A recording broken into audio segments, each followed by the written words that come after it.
Hey, on va changer complètement de sujet. Puis je vous dirais que, d'accord ou pas politiquement avec notre prochain invité, je vous dirais que son spectacle qui va être présenté ce soir à la salle Octave Crémazie du Grand Théâtre de Québec et qui a été présenté également à la Place des Arts à Montréal, son spectacle s'intitule Sciences Po 101.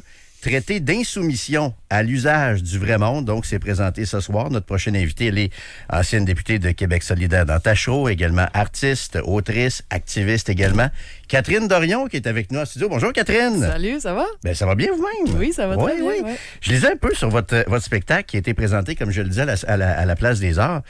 Puis ce que je comprends, c'est que c'est un spectacle qui est inspiré de votre expérience politique, mais celle de votre attaché politique qui était avec vous en coulisses un peu au Parlement. Moi, j'étais dans un comté très culturel, Centre-Ville de Québec. Fait que j'avais besoin de quelqu'un qui était dans le milieu de la culture. C'était Vincent Massé-Gagné. C'était lui, mon attaché culture, qui faisait aussi plein de projets culturels, plein de mobilisations qu'on a faites. Puis il a passé à travers le roller coaster aussi, comme moi, parce que ça a été 4 années assez mouvementées. Puis en sortant de là, Martin Leclerc, producteur de spectacle, est venu nous voir puis il dit si on fait un show avec toi, ça va vendre. Fait que j'aimerais ça faire un show avec toi. Ça vend-tu?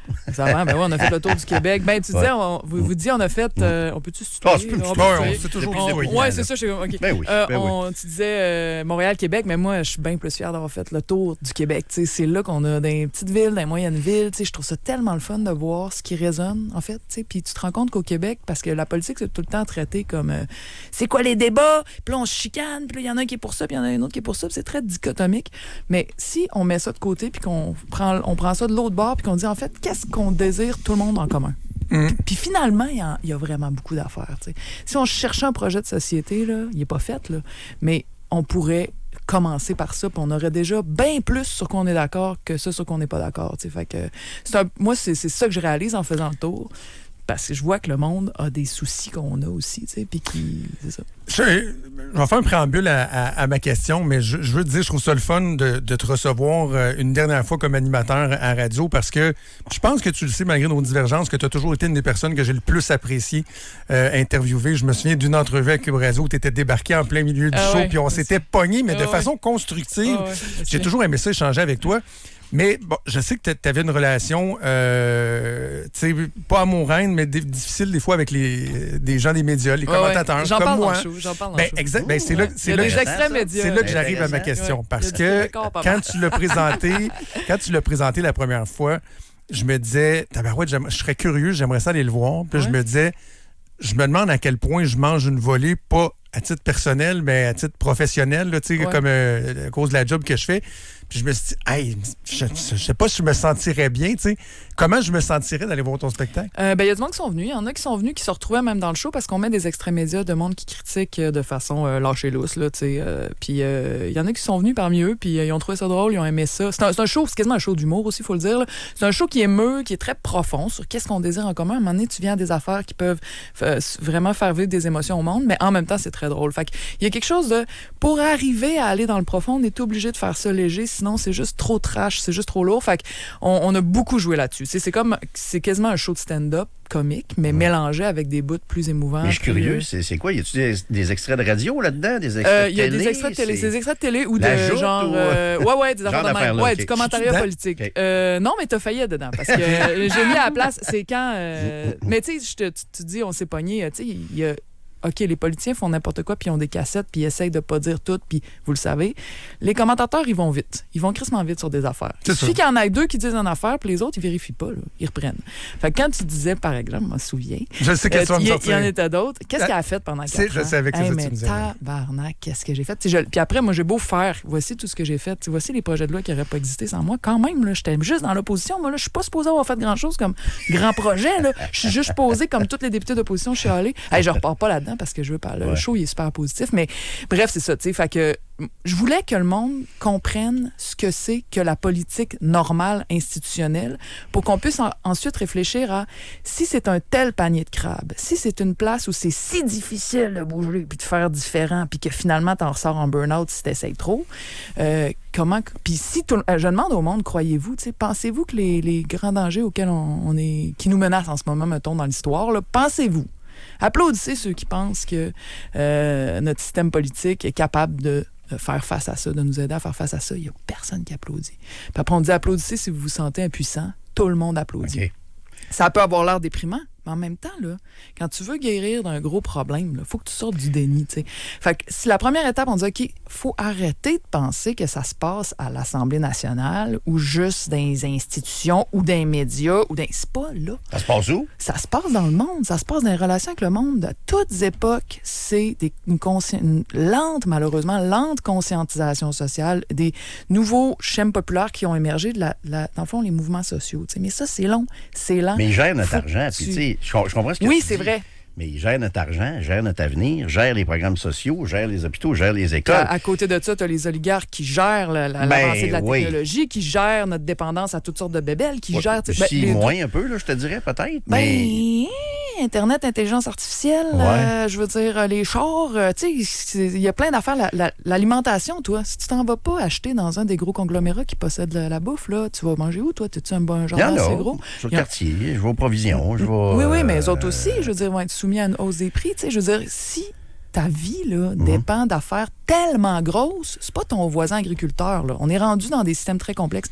Si notre vie dépend de bébelles, comme tu dis, ils gèrent notre argent, mais tout est géré par des gros pouvoirs au-dessus de nous, qu'ils soient publics ou privés. Fait que là, toi, comme peuple, tu te dis, bon, on a perdu, on est dépendant, esti. On est dépendant. Mais, tu sais, je comprends quand tu dis ça revient là, tu sais, à la collectivité. Tout ça, moi, je pense que on se mêle pas assez de nos affaires, dans le fond. Puis on charle contre les politiciens, mais en même temps, on s'intéresse pas trop à ce qui se fait là-bas. Mais mettons que tu as une mobilisation, là, que ce soit une mobilisation plus de gauche, plus de droite, peu importe. À un moment donné, il faut que ça se transpose dans des décisions gouvernementales, législatives. Ça finit de même. C'est la queue de la comète. Comment tu le changes, le modèle? Il faut qu'il y ait un désir assez fort de changer le modèle. T'as vu, là? On a essayé, là, les changements de mode de scrutin, les patentes. Il faudrait que... les gouvernements corrompus. Comment tu règles la corruption avec une loi, toi? Explique-moi ça.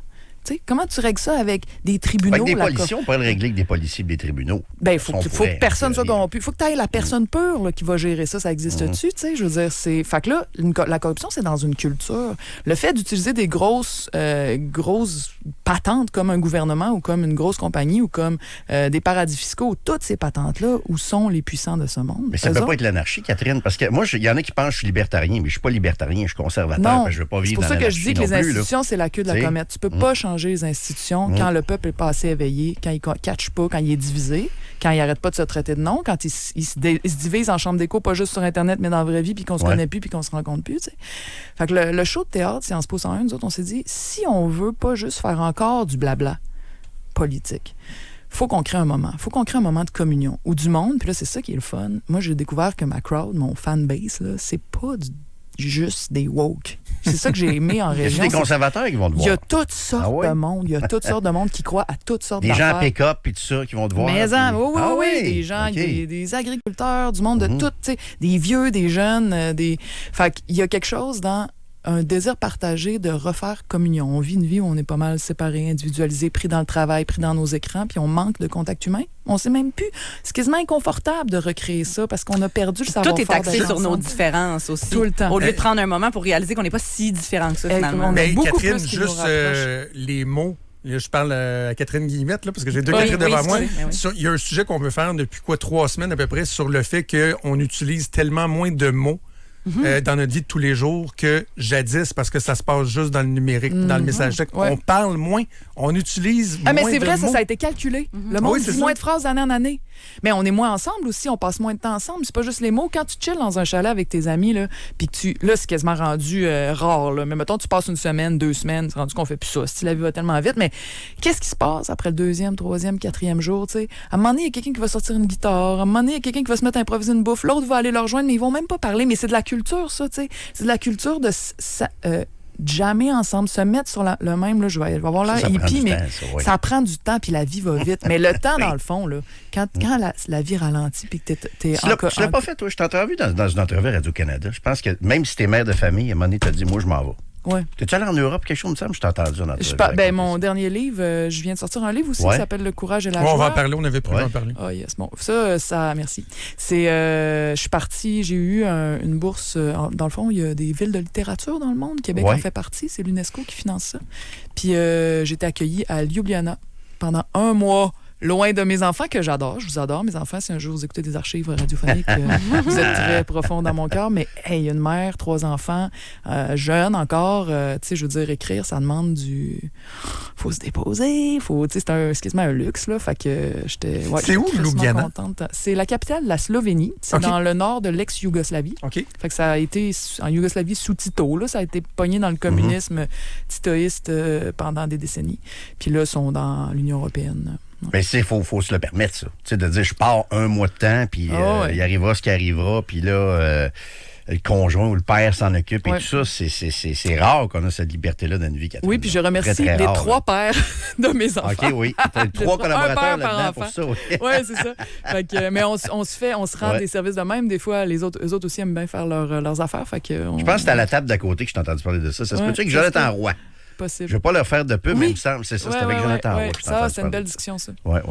Ton livre, justement, Traverser le courage et la joie de traverser la tempête fasciste sans perdre le Nord, un essai de Catherine Dorion. On parle de quoi?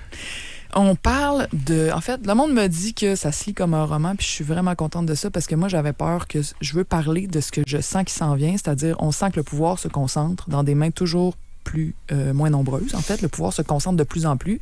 C'est vrai quand tu regardes l'argent, où l'argent se concentre, mais c'est vrai aussi quand tu regardes les décisions, les grandes décisions. C'est pas mal lié, en fait. Là. Fait que là, on se dit, OK, quand on regarde dans l'histoire ce qui s'est passé à d'autres moments où le pouvoir s'est concentré comme ça, puis où c'était tous les mêmes qui décidaient de plus en plus avec de moins en moins de feedback puis de moins en moins de conséquences à leurs décisions, ça a mal viré. Fait que là, moi, je suis allée chercher des vraies histoires du monde qui, dans les années 30, dans les années 20-30 en Allemagne, dans les années 20-30 en URSS, ma propre grand-mère a fui Staline, dans les années 70 au Chili. Donc, des histoires personnelles de vrais gens qui ont existé, qui ont écrit leurs mémoires, que j'ai rencontrés, on a eu accès à leurs journaux intimes après, tu sais. Puis j'ai raconté des affaires de la vie quotidienne pour qu'on sente qu'est-ce que c'est. Puis ce qui est troublant, je raconte évidemment avant que le pire arrive, parce que j'ai l'impression qu'on est potentiellement là si on fait rien, si on se réveille pas, s'il n'y a pas quelque chose, je veux dire, on est comme, c'est comme si le fascisme ou l'autoritarisme, c'est une sorte de cancer, de maladie sociale, puis que là, on était au stade 2, mettons. C'est pas sûr, ça va chier, mais ça se peut si pour tu toi, fais Trump, c'est un fasciste, j'imagine. Toi, tu le vois comme un fasciste un peu. Là. Oui, ben, tu sais, il y a beaucoup de ces... Parce que les fascistes, on a tout le temps le pire de ce qu'ils ont fait en tête. Fait que là, on a la pire image du camp de concentration, tu sais. Mais en fait, il faut regarder ce qu'ils ont fait avant aussi. Parce que nous autres, on veut pas se retrouver au moment du camp de concentration puis faire comme « Oh shit! Maintenant, on peut plus rien faire parce que si je parle, je disparais demain. » Sais-tu ce qui se passe en Colombie actuellement? Parce que je sais que tu te sembles très connecté sur l'Europe. Parce que là, vois-tu, en Colombie, il y a des élections dimanche. Là. Un candidat de la droite dure, comme on dit, versus la gauche et tout ça. J'ai suivi récemment, même chose, candidat de la droite très... Toi, t'as l'impression... Le fils d'un vrai nazi, là, qui est un vrai nazi. Tu as l'impression que le fascisme est en montée? Tu vas-tu jusque-là? Ben oui, totalement. Je suis pas la seule à le dire. Les experts de ce sujet-là, en ce moment, là, c'est des historiens, des sociologues, des anthropologues, des gens. C'est pas le hippie du coin de la rue. Là. C'est genre des gens de stature mondiale qui étudient ça depuis des décennies, qui en une partie, qui savent c'est quoi, puis qui disent on reconnaît tous les signes. Puis les signes, c'est dur de dire. C'est dur parce qu'on veut pas assumer ça. Tout le monde est un peu dans le déni ou dans je veux pas l'entendre parler. Mais pourquoi c'est comme ça, Catherine? Ça se peut-tu que la gauche soit allée trop loin ou se demander dans le wokisme? Mais tu sais, c'est drôle. Une déconnexion menée par rapport à la population, puis là, le balancier s'en va de l'autre bord. On entend beaucoup ça, puis beaucoup de monde pense comme ça. Puis un bout de temps, je me suis posé la question. Puis là, maintenant, ce que je pense, c'est que en fait, ça fait des décennies qu'on dit le pouvoir est trop concentré. Ça fait des décennies qu'on dit attention, les multinationales là, qui font des alliances par-dessus les États là, pour faire ce qu'ils veulent, là, pour faire jouer les États les uns contre les autres, pour ramasser plus de pouvoir, plus de... tirer les rênes sur les multinationales, sur les gros riches là, que personne qui mettent leur argent dans les paradis fiscaux, ça fait des décennies qu'on dit faites quelque chose. Mais ça prend du développement économique aussi. Mais il n'y en a plus de développement économique parce que le développement économique a été mal fait parce qu'on n'a pas suivi ces conseils-là qui n'étaient pas juste de la gauche puis des woke, qui étaient de plein de monde qui étudiait ça. Mais parce que ceux qui avaient du pouvoir ne voulaient pas suivre les conseils de « Attention, si vous ne voulez pas que ça vire crissement mal avec une économie qui chire puis qui chie, puis que là, les puissants en viennent à la violence pour garder leur contrôle. Si vous ne voulez pas qu'on arrive là, il faut qu'on fasse des choses. » Mais les puissants de cette époque ne voulaient pas qu'on fasse ça. Fait que c'est pour ça qu'ils ont commencé à dire, à pourrir le climat social, à faire en sorte que la gauche, la droite soient présentées comme des choses qui peuvent plus dialoguer ou tout à coup. La gauche présente souvent la droite démonise la droite, l'inverse c'est vrai aussi. Là. Mais tu sais, le fascisme et l'autoritarisme, c'est pas la droite, hein. C'est vraiment d'autres choses. Puis c'est ce dont je parle dans mon livre. Je compare le fascisme et l'autoritarisme à une espèce de sais, les féministes ont souvent parlé du couple comme de le plus petit espace politique possible. Puis dans la... ouais, c'est vrai.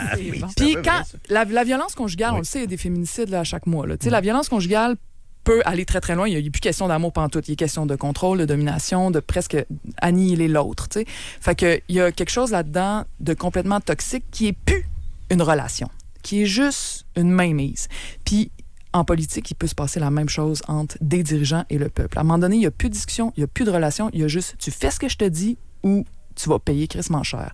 Puis ça, c'est arrivé tellement souvent dans l'histoire de l'humanité que malheureusement, c'est quasiment banal. As-tu des exemples? Parce que je t'écoute, puis je m'ouvre à ton propos. Là. J'ai pas envie de m'obstiner, puis je veux voir là où on peut trouver des points communs. Quand Meta, par exemple, empêche des dizaines de millions de citoyens canadiens d'avoir accès à de l'information juste, vérifiable, de l'information de qualité, est-ce que c'est un exemple, ça, de contrôle excessif des grands de ce monde-là? Parce que on sait que les jeunes vont s'informer sur Facebook, Instagram, puis les médias sont tous barrés des plateformes de Meta depuis plusieurs années maintenant. Puis pourquoi Meta a barré les médias? C'est parce que le gouvernement a essayé de les restreindre. Ils ont essayé de dire, là, tu utilises... Le monde, ils vont pour avoir des nouvelles. Il faudrait que tu redonnes un peu aux artisans des médias. Meta a fait « fuck you ». OK, je les enlève, m'en fous, j'en ai pas besoin. Puis là, il y a du monde qui a dit, ben là, vous auriez pas dû faire ça, regarde ce que Meta a fait. Fait que là, on est en train d'assumer puis d'accepter que Meta a plus de pouvoir que les gouvernements. Ouais, mais on est là Meta, encore. On est là encore. Mais que Meta on a est là plus sur de... nos pages. Ah oui, je sais. Tu peux toujours... On peut toujours mettre... Comme avec l'environnement, on peut toujours décider que c'est de la faute de la personne qui fait les choix. Mais quand il y a des grosses structures, puis quand je fais le parallèle avec l'environnement, quand 80% de la pollution vient des grandes entreprises, tu te dis là, regarde, à un moment donné, culpabiliser le monde, on est déjà tous quasiment malades mentaux, puis la dépression, tu sais, je veux dire. On se rejoint là-dessus. Fait que quand tu peux plus mettre des lois que les grosses compagnies vont respecter, là, t'as un réel problème. Puis là, ces compagnies-là, ils vont vouloir, à un moment donné, dire, ben moi, les gouvernements, ils réussissent pas à me faire ce qu'ils veulent, mais ils continuent à me faire chier, m'obligent à payer des amendes, etc., etc. Ben, je vais le posséder, le gouvernement. Je vais mettre mon poulain. Ouais, puis là, on l'a vu, Elon Musk. Ben, t'as pas acheté des SpaceX, d'après moi, la semaine passée, quand c'est arrivé en bourse. Tu penses quoi de ça, un trilliardaire, toi, comme Elon Musk? Ben, c'est un peu de ça dont je parle dans le livre. En fait, dans ce livre-là, c'est plein d'histoires de personnes, mais il y a aussi des histoires je dirais, de puissants, tu sais, qui se sont emballés. Mais il y a des histoires aussi de gens ordinaires qui se sont retrouvés pris dans les projets de ces grands puissants-là. T'sais, Elon Musk, où est-ce qu'il veut amener le monde? Quand on lit sa philosophie, là, c'est... Il va y avoir un algorithme qui va gérer tout le monde, puis le monde va être obligé de suivre. Sinon, il va y avoir des robots qui vont être capables d'aller voir qu'il n'a pas suivi la ligne, puis qu'il n'est pas légal. On n'est pas obligé. Il y avait un article dans les journaux la semaine passée de gens qui sont plus sur les médias sociaux en même temps. Moi, je suis presque plus là-dessus, puis ça fait beaucoup de bien, puis je le conseille à tout le monde. Mais on n'est pas obligé. Je comprends sa puissance, le poids. Je vais te donner un exemple. Dans mon livre encore. Il y a un exemple. Là, on est rendu plus loin dans l'avancement de la concentration du pouvoir puis du fascisme. OK? Exemple typique de la Deuxième Guerre mondiale, les nazis. Il y a des gens allemands de Hambourg qui ont des jobs normaux. Il y en a qui vendent des cigarettes, il y en a qui vendent des souliers, il y en a qui travaillent dans des bureaux. Ils sont sa réserve de police. C'est la guerre, t'as coup qu'il y a de quoi, ça se peut qu'on ait besoin de vous. Un matin, ils se font appeler, on a besoin de vous autres. C'est pas des nazis, là, c'est des messieurs, des gars. Vous êtes appelés, là, vous devez aller faire une mission pour l'État, c'est en Pologne, c'est un territoire occupé, on va vous dire qu'est-ce que vous allez faire rendu là-bas. Ils arrivent là, le lendemain matin, ils se font amener à l'orée d'un village, puis ils se font dire, là, je sais, c'est une mission difficile, ça va être tough, mais il faut être courageux. On doit rentrer dans ce village-là, prendre tous les hommes en âge de travailler, les amener dans les trains, et tous les autres, enfants, vieillards, femmes, handicapés, whatever, tout le monde, une balle dans le nuque. Puis il y a 1800 personnes, il y a 1500 personnes à tuer, 300 hommes à tasser. Là, c'était des gars de 20 à 60 ans. Là. C'est ça la mission. Là. Puis le chef leur dit... je sais que c'est dur.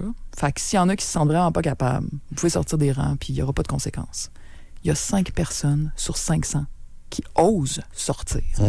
Puis eux autres, ils se disent, j'avais peur de ne pas avoir l'air courageux, j'avais peur d'être considéré comme lâche, alors qu'aujourd'hui, on se dit, c'est ceux qui sont sortis qui sont courageux. Mais à cette époque-là, t'es pris dans un chem, puis tous ceux qui ont travaillé dans un parti politique, dans une entreprise, dans un média, savent c'est quoi la puissance du groupe, tu sais. Ta gang, t'es comme shit, je vais être jugé, ça va être dur. Ils savent pas qu'ils s'en vont ruiner leur vie, qu'ils vont être traumatisés pour toujours, là. Parce que c'est dur, là. Tu prends une femme avec ses 2 enfants, avancée, tu y trouves un spot dans le bois, couchez-vous, paf, paf, tout le monde. Tu sais, je veux dire, ils sont jamais revenus de ça. Fait que quand on dit t'as juste à le faire, là, Mais l'humain ne fonctionne pas comme ça. L'humain ne fonctionne pas de même. Il agit en gang, il essaye de rester en gang, il sent que c'est très dur de s'extirper du groupe et de faire quelque chose. Tu es en train de me parler de droits individuels puis de liberté individuelle, toi, là? Tu es en train de faire ça? Les droits sont importants, mais regarde... T'as passé ta carrière politique à parler du collectif, les droits collectifs, la communauté, puis...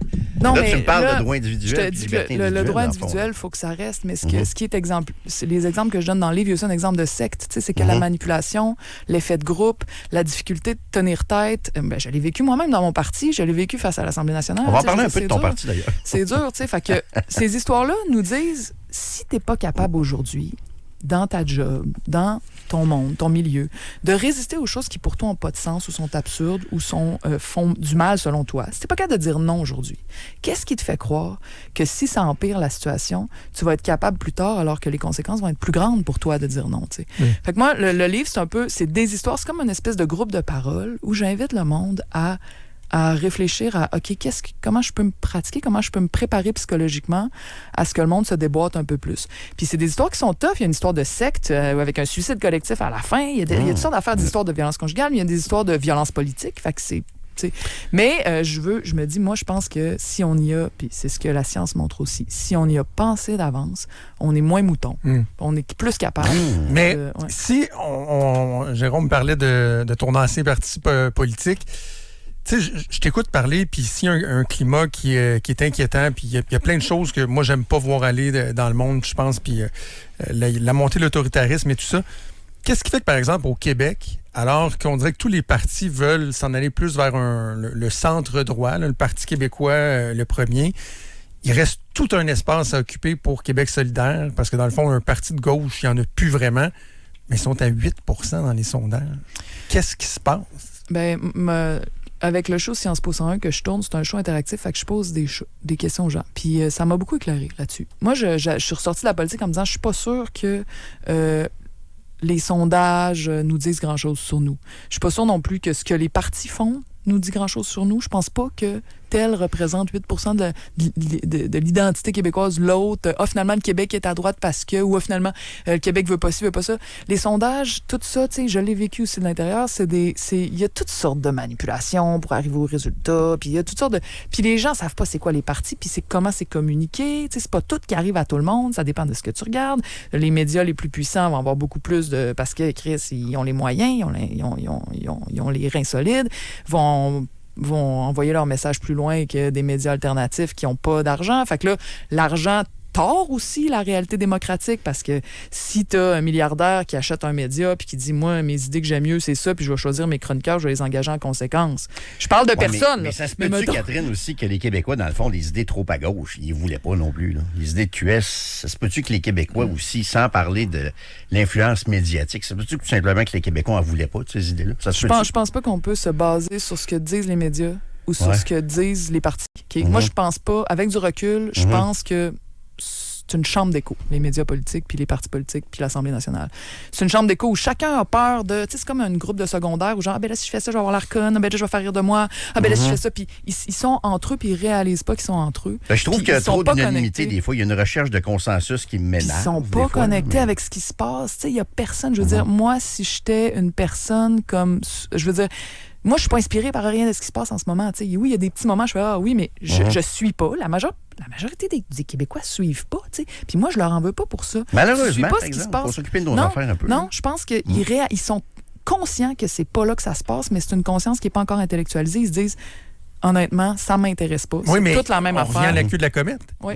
Ben, on n'est pas rendu là. La comète, il faut la bâtir. Puis là, c'est ça que le monde veut pas. Ils veulent pas que ça prenne du temps. C'est décourageant si on dit pour bâtir une contre-culture. Tu sais, check dans les années 60, 70. Là. Le clergé, c'était pas rien. Là. Je sais pas si vous avez lu le livre de Gérard Bouchard sur le Saguenay. Il a fait un livre, là, quand il était jeune, il y a des décennies, il a interviewé des vieilles madames, des vieux monsieur sur comment c'était, au début du Saguenay. Parles-tu des pédophiles un peu là-dedans, puis des relations? Il parle de plein d'affaires, mais il parle surtout, ce que je veux dire, c'est que c'est comme une secte. Là. Tu lis ça, puis t'es là, tabarnak, l'Église. C'était pas juste genre on va organiser la société. Le monde avait peur de l'enfer pour de vrai. Là. Oui. Il se faisait vraiment brainwasher, puis c'était tu vas faire ce qu'on te dit de faire, sinon tu vas aller en enfer, puis le monde suivait. Mais on n'est pas là aujourd'hui. Non, on n'est pas là, mais ils réalisent-tu qu'ils ont crissé le clergé dehors? Il y a un mouvement social. Penses-tu qu'un parti politique tout seul aurait pu faire ça? Oui, mais il y a eu une révolution tranquille. Est-ce qu'on serait dû pour une autre révolution, selon Catherine Dorion? Ben oui, on est dû pour une autre révolution, mais avant on est loin de révolutionner. J'ai de la misère en ce moment à mettre les vieux termes sur ce que c'est trop connoté en ce moment, puis j'ai le goût d'inventer quelque chose de nouveau. OK? Mais je pense pas qu'on... Clairement, on a besoin d'une révolution qui va déconcentrer le pouvoir, puis où le peuple va retrouver son pouvoir. Puis si on est loin de la révolution en ce moment, fait qu'il faut commencer par bâtir juste une résistance. Dis-moi, Catherine, le temps file, mais on a fait un grand tour de toutes sortes de choses. Je veux juste savoir, je sais pas si en tout cas, je comprends que tu crois moins au Parlement. Peut-être que tu y as déjà cru ou je ne le sais pas, mais est-ce que tu as suivi un petit peu la fin de la session parlementaire? Non. Tu sais, par exemple, comment tu as réagi? As-tu vu les images de la fin avec Mme Gazal, GND, ton ancien collègue? J'ai pas vu ça. Non. Tu suis plus ça du tout? Ça m'intéresse pas. Non? Mais je sais peut-être que je te crois pas. Tu regardes pas ça un peu. Je te jure, ça m'a rendu malade. J'aime bien mieux voir ce qui se passe dans mon quartier. J'aime bien mieux parler au monde autour de moi. Puis là, je fais un groupe de parole sur la montée de l'autoritarisme, puis le monde parle de tellement d'affaires, puis j'en apprends bien plus sur ma société là qu'en regardant le monde qui ont tout le temps les micros d'en face. Je suis genre... Moi, même pas ton ancien parti, si ça te tient plus à cœur, t'as plus d'attachement. J'espère qu'ils vont monter. J'espère que je leur souhaite que ça aille bien. Oui, j'ai un très bon ami seul là-dedans. Je veux que... Je leur souhaite pas du mal, tu sais. Mais moi, c'est pas là que Mais aussi, c'est que je constate que le monde non plus. Les gens sont pas là. Puis là, on les shame de pas être là, de pas suivre. C'est comment tu suis pas ça? T'es pas connecté, tu sais pas. Non, c'est pas toi qui dois être connecté à cette classe-là. C'est cette classe-là qui devrait se connecter à toi. On se rejoint là-dessus. Oui, bon, ben c'est vrai. On se rejoint là-dessus. Ce sont nos employés qui devraient être à notre service. Ben, ils devraient être constamment dans la rue, puis à essayer de nous comprendre, puis à essayer d'écouter, puis de voir ce qui se passe. Mais là, ça va... La chambre d'écho, avant qu'elle se démantibule, va falloir un petit peu plus de mouvement dans le peuple. C'est pour ça que, moi, l'idée, c'est de construire cette contre-culture-là, peu importe le temps que ça va prendre. C'est arrivé à d'autres époques. C'est arrivé ailleurs dans le monde. Autant c'est banal, le fascisme, dans le fond, quand on y pense, quand on regarde toute l'histoire de l'humanité, autant c'est banal, les mouvements sociaux qui arrivent à reprendre le pouvoir. C'est juste que ça prend du temps, puis là, on pense que tout doit aller vite. Moi, je vous invite à vous reconnecter à votre entourage, lâcher les écrans, aller voir des shows, lisez des livres, ce soir, partagez, comme ce soir. Au Grand Théâtre, donc ça s'appelle Sciences Po 101. Il reste des billets? Tu sais, il c'est en reste un soir seulement? Oui, il en reste un peu. Non, on a joué, c'est notre, je pense, avec notre 8e à Québec. La 8e à Québec, OK. Oui, mais là, c'est la dernière à Québec, par exemple. Et le livre, c'est Le courage et la joie de traverser la tempête sans perdre le nord. C'est ça. Merci pour l'invitation. Hey, merci Catherine. Merci Catherine. Bon spectacle. Toujours le fun de faire le grand tour, de jaser, de tout ça. Catherine Dorion, ancienne députée. Et également, elle est bien sûr auteure, elle est activiste, artiste, autrice, commentatrice peut-être un jour éventuellement. Les médias, non? Non? Non? Tu sais pas, non? Là, j'ai enlevé mes écouteurs. Ouais, non. Okay. Ben, c'est médiatisé, c'est médiatisé quelque chose. Ajoute, là, mettons, commenter tout ce qui se malade, passe, jamais. Le commentariat ça, politique, là. Okay. Non, Jonathan, tu vas retrouver ton bonheur. Merci, Catherine. Merci d'être passée. On vient.